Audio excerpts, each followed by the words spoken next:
ওনারা হলেন জনাব আলহাজ মাওলানা আব্দুল আল সাহেব, জনাব আলহাজ মাওলানা গোলাম জানানী সাহেব, জনাব আলহাজ মাওলানা ডক্টর মনিরুজ্জামান সাহেব এবং মরহুম মাওলানা জাকারিয়া সাহেব, চারজনকে খেলাফত দিয়েছেন।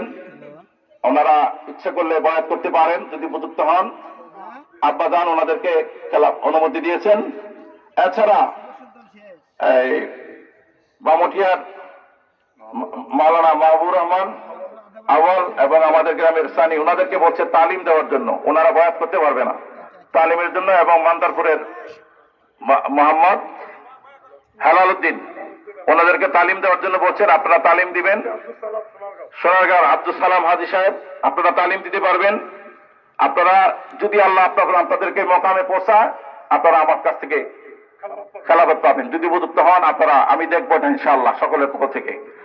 আর অন্য কেউ অনেকে আমি দেখছি, অনেকে পোস্টারের মধ্যে নাম লেখেন যে খলিফা আবু বকর সিদ্দিকের দরবার শরীফ। আমি আপনার পায়ে দিয়ে বলবো, আপনারা মিথ্যা বলে আমার বাবাকে গুনাহগার বানাবেন না। কারণ পীর হওয়া পুতুল খেলা না, খলিফা হওয়া পুতুল খেলা না।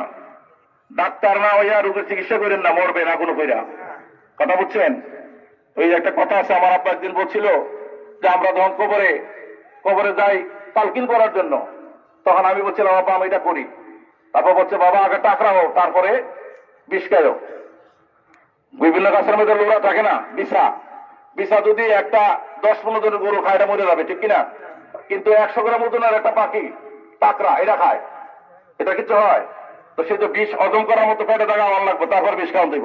আল্লাহর যদি সেই মকামে পৌঁছায় তাইলে যেতে পারবে, কোনো অসুবিধা নাই। আমি অনুরোধ করব এইরকম কেউ বাড়াবাড়ি করে আমার আপনার নাম নষ্ট করবেন না। ইনশাআল্লাহ আল্লাহ যেন আমাদের সবাই কবুল করেন, সকলে করে আল্লাহুম্মা আমিন। আমি আর দীর্ঘ আল্লাহুম্মা আমিন।